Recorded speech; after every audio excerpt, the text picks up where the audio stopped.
Hello and welcome to Fork in the Road. My name is Rusty Gaylord and I am your host. I'm very happy to be with you here today. Fork in the Road is a conversation with smart, interesting people about what are some of the forks in the road, some of the decisions they made, some of the events that happened that got them to where they are in their life today. I'm really happy to have Amy Blankson with us today. Amy is the co-founder and the CEO of, I'm going to get the name right here, Amy, the Digital Wellness Institute. This is just going to be a fascinating conversation about what it is to be, what is wellness, especially in the digital age that we're in with social media and everything going on. And more of our lives connected virtually rather than in person. So I'm really happy to have Amy with us here today. Welcome, Amy. Thank you so much, Rusty. It's an honor to get to join you here today. Thank you. So let's jump in. Digital Wellness Institute is super interesting, but this is not your first go round in this general area of wellness and happiness. And in fact, you started a company in 2008 in the last economic downturn focused on happiness. I'd love to hear, where did that idea come from, and how did you get that started? Well, it's definitely a fork in the road. It was an unexpected journey that took me from where I thought I was going to be going with my career. I had majored in government. I was planning to go into nonprofit management. And actually, when my husband was given his first duty station in the military, they sent us to Biloxi, Mississippi, just in time for Hurricane Katrina. And so that actually began the first fork in the road, because when the hurricane happened, it separated my husband and I for several months. And I was in the middle of finishing business school and moving with the military. You don't always have the opportunity to keep longevity in a certain job. And so I was looking for something that would enable me to work from home or to be able to take the job from place to place with me. And lo and behold, my brother approached me and he said, "Amy, I want to start a company. I know you just finished business school. So I have this idea that we should start a happiness company and we should teach people how to be happier." And I thought, okay, wait a minute, Sean, this is the middle of the greatest economic downturn since the Great Depression, and you want to start a happiness company in the midst of this? And he's like, yeah. And I said, this is a horrible idea. No. And so he proceeded to explain to me some of the research that he had been working on at Harvard University. He had been a head teaching fellow for a course called The Science of Happiness. And at that time, there were, no one really expected Harvard students to be interested in happiness. So they were expecting a max of 40 students. And on the first day of registration, you're allowed to kind of shop classes. And turns out 400 students showed up with an interest in the class. And somebody had the bright idea to call the media who showed up, and everyone wanted to know, well, why are Harvard students so interested in studying happiness? Aren't they already happy? They're at Harvard, right? Like, what else do you want? And of course, that was an idea that I think people have about reaching success, is that once you get to this pinnacle of success, that of course you'll be happy. But of course, now we know that formula is kind of broken and backwards. And what we learned from the field of positive psychology, and what I've learned from starting this company with my brother long ago, was that the formula actually works in the exact opposite order. That if you can find a way to be happy in the present, you're more likely to be successful and happier in the future. And for so many students who had been taught their entire lives, get good grades, do this so that you can get a good job, so that you can raise in your career, so that you can make enough money to do the stuff that you finally want to do. Well, why not just do it now? And then figure out the rest as you go along. So, yeah. So Amy, this is fantastic. You were singing my tune, but I have to jump in here for a second, because for anybody listening, if you've never heard this before, I'm guessing their reaction is going to be the same reaction you had when your brother came to you and said, let's start a business. Like, no way. That's right. Just not the way it works, right? Like, how can I prioritize the kind of things that I want to do now? If I'm happy now, how is that going to lead to success in the future? Because that's like, we've all been taught all along. It's put your nose down, do the hard work, sacrifice now, and it pays off in the future. And you're saying that's not how it works? Like, not how it works. So what's so interesting, and I have to take you back on a little journey through psychology to understand that prior to the late 1970s, the way that we thought about psychology was that everyone has a baseline for happiness. And if you fall below that baseline, you'd be considered depressed, and you'd go to a therapist or a counselor who gives you medication or coaching to help bring you back up to your normal. But what we learned is that if you want to be normal, of course, study what's normal. But if you want to be above average, if you want to reach your full potential, then you want to study people who are actually there. And so that's what the field of positive psychology did. It's not the study of going below that baseline for happiness, but really, who are those people who are rising above the curve? What are they doing? How are they getting there? And what the field discovered is that those individuals had certain behaviors and traits that were helping them to really be able to be happier in the present and sustain it for the long term. And that when they did so, conclusively, they were more creative. They were more productive. They got promoted faster. They were more engaged at work. They had lower chance of heart disease, and they lived longer. And so as you started to study these habits, you think, wow, okay, well, I want all of that. So why aren't we all doing it? Yeah. So just in that last bit that you shared there, I think is really interesting because, to me, you started to get to what is success. Right? Because, I think it's a combination of multiple factors. It's not just, yes, certainly part of it is productivity at work and advancement at work and income and, the house and the cars and all that kind of stuff. But you also talked about longevity and quality of relationships and your physical health, which are all important. So I'm curious, as you have done this work, and even in your own journey, like, how have you thought about and how has your understanding of success evolved? What does it mean to be successful? I have to go back to childhood as well for this one, because I think that my whole family is from a family of psychologists. So I guess we always go back to the past. That's what we're trained to do. But my dad was a psychology professor. He studied neuroscience and sensation and perception. And when he was doing his research, he had a massive technology failure in the early 90s that destroyed his research for years. And so his career, all of his colleagues was kind of going up in this upward track, and his career went and then stalled out, right?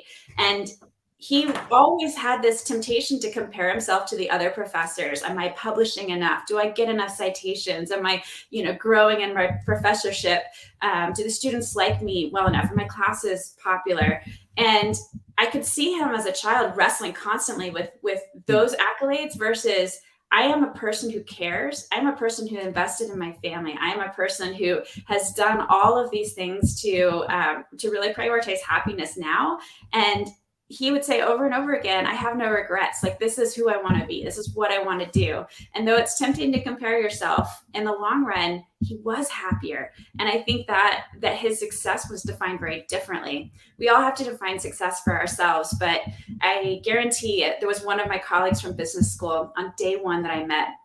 And I'll never forget that when we first started talking, he said, I'm really excited to be here at business school because I think that in order to be successful and happy in life, I think I need just about $1 million. And I was like, really? Tell me more. Like, why do you need $1 million? And he said, oh, well, because I'm going to need to, have an apartment in New York, and I'm going to have to do all these things, and I got to invest in real estate.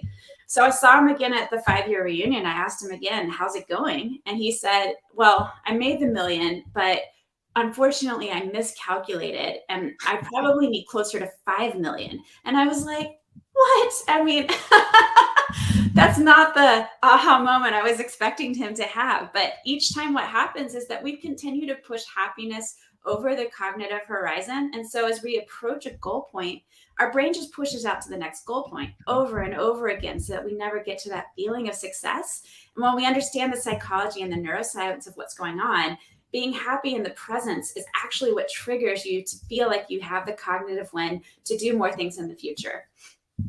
So, I think this is super interesting. We were talking about being happy in the present, but I also, from what I know of my own experience, but also what I've read, is that chasing happiness, if you're pursuing happiness, it's very hard to find. That happiness is usually a byproduct of effort towards something else, towards learning about something, towards pursuit of a goal, towards deepening a relationship, whatever. Those are some examples. But I'm curious, like, how do you put this into practice then, as somebody who's like, okay, well, let's say I'm going to try this as an experiment. and I want to pursue happiness now. Like, how would you suggest somebody think about doing that, given this situation that chasing happiness can actually make it hard to find? Yeah, there's so much great research that's being done in this area, and is continuing to be done in this area. But my favorite go-to for increasing your baseline for happiness is, and really creating a work ethic for happiness, is something called micro habits, and specifically something I call the JGAME, which stands for the 5 most well-researched, quickest impact habits that can increase your baseline. So the JGAME stands for journaling, gratitude, acts of kindness, meditation, and exercise. And exercise is the only one that takes longer than 2 minutes, like maybe a minimum of 15, but the others can be done so quickly that everybody has 2 minutes in their life. It's like the amount of time it takes to brush our teeth. And some of the habits you can do while you're brushing your teeth. So like time is not an issue. It really is intentionality. And if your intention is to chase after your potential, strive for your full potential, these are the building blocks that have been shown time and again to be the fastest way to increase your baseline for happiness. And there's a whole science behind why those 5 work and how you do them, which we may not have time here for today, but there's some great research out there for how to build into some new positive habits for yourself. So I want to come back to this, like, yeah, great. I would love to be happier. And, maybe I spend a couple minutes every day focusing on each of those things, but I really need the $5 million, right? To go back to the business school class. Like, how, like, because I think it's fundamentally, it's been so ingrained in us that is the path, right? And you're kind of, to some extent using this business school classmate as an example, but I don't think it's just that person. This is all over the place, right? We hear this time and time again when I have a conversation with somebody about, hey, what is it that you'd really love to do? Well, I really want to make the $5 million so I can retire and then do what I really want to do. It's like, well, what is it that you really want to do? What is that end game? So how do you get someone to over the hump? Like, how do you talk to someone who's just so ingrained, like this business school classmate, in the way to happiness and freedom in the future is to get the $5 million today? How do you get people to think differently?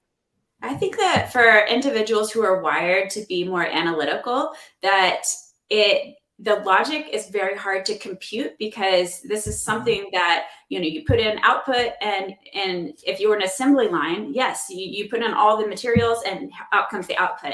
Humans are not assembly lines, and life is not a linear path, right? So I think back to business school as well. I remember that for the 2 years of business school, that all of us spent an extraordinary amount of time starting on day 1, looking for the job at the end of business school. Sometimes we were in classes and we were searching for jobs while the teacher was lecturing. And after that 2 years, I would say 95% of the class found their dream job. And 5 years later, I would say about 5% of those students were still in that dream job, because there are so many things that came up. The recession for one, but let's talk about the pandemic, right? Like all the plans made and then poof, everything went up in the air. You can't plan for that. You can't necessarily make a straight career line that's going to get you to another point when the world is happening. So how do you figure out what you're going to do with the days and the breath and the life that we have right now, knowing that the future is so uncertain? And I think that there's very few things that we can control, but our own behavior and our own mindset is absolutely one of them. So totally on board with that. And so let's bring it into today, right? Because, we are at the tail end of the pandemic, right? Fingers crossed, of course.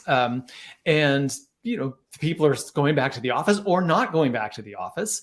So, if you think about someone who's an individual at a company and the company has expectations for how you do the work, when you do the work, are you in the office, and so on. And as somebody who wants to embrace some of these principles and say, well, I want to go work on being happier today and making choices that are good for me. Some people will say, yeah, but I can't do that in my company, Matt, because it's not a good cultural fit for my company. How do you think about that situation? I hear this an awful lot, both in terms of just happiness and positive culture, but also in terms of digital culture. We talk sometimes about, the need for creating digital boundaries. And I have this one slide I show in some of my talks with somebody's hands who are tied around their phone, and their hands are literally in handcuffs around it. And that's how we sometimes feel. We think, okay, if the culture around me is all doing something very different, how do I go against that? And I think it starts with intention setting. That's where I start in my book, The Future of Happiness. I start with, really thinking about, what are your intentions? What do you want to show up in the world as? And then beginning to talk about it and model it. And I think that there's some good reasons why we want to do that. But the default is what we tend towards, right? So the default within an organization is sometimes called a social script. There are unwritten rules that we follow that we never meant to follow. It's just everyone else is following, so we do. Like we follow like school of fish. But when we realize that we have the opportunity to be that change, not to be cheesy, but if we do have that opportunity to be the person to take initiative, to change things up, we have such power. And I'll never forget this one organization my brother and I worked with, which was Ochsner Health Systems, which is a Southwestern hospital system in the US. And they used to have a culture that the social script was very trying to be very respectful of all of the individuals who were sick in the hospital. And so they didn't want to seem too happy, because they knew that some people were really struggling. Some people were dying. Like, you just want to be respectful. So instead, they made the environment so calm and neutral that it actually felt like a funeral home. Not the vibe they meant to create, right? And so someday they had a new leadership change, and they decided that they wanted to be a luxury hospital system. And they wanted the people there to feel like they were cared for and really felt like they were guests in the hospital who were going to be treated well. And so they went to the Ritz-Carlton to study how to create luxury for their hospital. And what they learned was something that I will now save you thousands of dollars for that training. It's called the 10-5 way. And it basically was this: they only trained employees in the hospital that if they came within contact with somebody else within 10 feet, they're supposed to smile. And if they come within 5 feet, they're supposed to say hello. That was the entire cultural change. Thousands of dollars to get there. So you're welcome. And what they learned at the end of the year with their metrics was that not only were patients getting better and getting out of the hospital 1.4 days sooner, they also found that patient referrals to the hospital had gone up. I don't know who refers hospitals, but apparently that's a thing. They found that doctor satisfaction levels had gone up for the first time in a decade, and that the profits and the bottom line for the hospital went up by 0.1%, which doesn't sound like a lot, but for $1 billion hospital system was huge, right? So like little bitty micro changes have these massive effects because somebody decided, I can do something about this, and they made it happen. And so when we're thinking about ourselves and swimming upstream in the culture that we're in, I often ask people, what kind of change do you want to create? If we're looking at the future of work, and we have this opportunity to kind of rewrite some rules right now, change the way business is done, what are we going to do that's going to make work different than it has been? Because if we do the same thing we did before, work is going to look exactly the same. So something's got to give. And what are we going to do? How do we take that ownership to take initiative to make it happen? Yeah, so I'm a huge proponent of what you're saying, because I think it's way too easy to say, well, my company just doesn't support that, and so there's nothing for me to do. So it's way too easy for people to give up any kind of accountability or responsibility to make a change. At the same time, it can feel like swimming upstream, as you're describing, both within the context of your company, but even culturally in our society that we're in today, in the environment we're in today. How do certainly you've talked about some personal practices you can adopt, but I'm curious from what you've seen working well with others, is there something you can do to help stay motivated and energized? Because when it feels like you're swimming upstream, it can feel tiring. And it's like, even if you're doing it for the pursuit of happiness, it can still feel tiring. It can feel lonely if it feels like you're the only one doing it. So how do you encourage people to tackle that so they don't feel like they're doing it all alone? I think if you feel like you're swimming upstream, you feel like you're constantly giving, it can be really draining. But that's why I like Adam Grant's book, Give and Take. And he talks about how individuals who provide social support to others are actually 40% more likely to receive it in return. So instead of thinking about it like I'm giving, well, let's, especially for my analytical friends out there who need a good rationale for why to do this. I think that if you can, understand that doing this actually helps me. Like it is probably the most selfish thing I can do is to support others, because I know I'm going to get that support in return. If I want the company to support me more, well, I'm going to have to do this so that I can get the support I need. So that it changes the dynamic of like, am I giving or am I actually taking? I don't know. But I think the same thing goes for when you're talking about digital habits and setting up digital boundaries. If I feel like if this is put on me or I have to hold people back, then it's very difficult to get ourselves to change behavior. But if I recognize that individuals who have digital boundaries are now being perceived as more charismatic, more connected, more focused, more present, and more productive, well, heck, I want to be the best leader out there. I want to be perceived as all of those things. So therefore, it becomes a really easy decision point for me to say, yeah, I'm just going to have to put a few boundaries that when I'm in a meeting with someone, I'm not going to have a phone in between us. I'm not going to check my messages in the middle of a conversation. So, a lot of the people that I work with and a lot of people who listen to these conversations are in a leadership position, right? They may be a business owner, but many of them are not, right? Many of them are in the middle of the organization somewhere. They've got a boss and they've got people who work for them. So for someone who's in that kind of position who says, I want to change the culture inside of my team, is it possible to create a little island inside of a company or, to start with an island anyway? Absolutely. And this is one of my favorite practices we've been doing with the Digital Wellness Institute for the last 2.5 years is creating and consulting to do these micro communication charters. So they're a workshop basically for individuals who work together on a regular basis. And what we do is we walk them through a process of talking about how they communicate, which we've done before in business. But the difference here is that we're tying in digital boundaries along with accountability. So we're looking at, okay, where are all these streams of communication coming from? How do you want to respond to things that are urgent versus normal versus day-to-day tasks? And the reason we're pausing to do this is because we find that actually research shows that if you are in your 20s and you are in finance in New York, that you have an average expected response time of 15 minutes. Whereas if you are a woman in your mid-50s in nonprofits or education in the Midwest, your average expected response time is a week.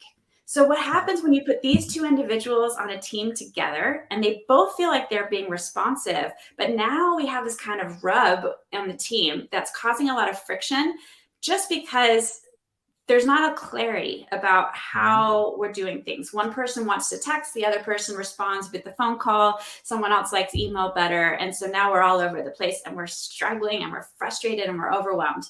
So what we do is we just sit down and we talk through those things. And then we talk about where are the places in your day that you could really benefit from having a little undisturbed time, whether it's something that's personal or something professional, you need deep focus time. And then how do you hold one another accountable, which is really getting to your question, Rusty, which is, if someone above me, let's say we agree to this great communication charter about not emailing on vacation, and lo and behold, my manager is the one who keeps violating it. Well, how do I call my manager out on his bad behavior? What is the protocol? Yeah. So we have to have a system in place about who you go talk to, where your grievance is, how do you politely or even humorously call them out on it? How do you come back to a team of agreement, knowing that you've all talked about why you want to do this and how it's going to require some rejiggering of the way that we work together. Super, super effective strategy. And it takes so little time to really implement something like that. Yeah, fantastic. Amy, this is amazing. There's so much wisdom that you're sharing here. I would love to go on and on, but we are going to wrap up as we near the end. So tell us a little bit about your book, where to get your book, The Future of Happiness. And if someone wants to reach out to you, what's the best way to do that? That's pretty easy. My book is called The Future of Happiness. And the website, if you go to futureofhappiness.com, it'll either take you to my website or you can purchase the book on Amazon as well. There's also a contact form there. You can reach out to me. I would love to hear more. And if anyone's interested in the Digital Wellness Institute, that's just digitalwellnessinstitute.com. Fantastic. Amy, thank you so much. This was just a great conversation. Awesome. Thank you, Rusty.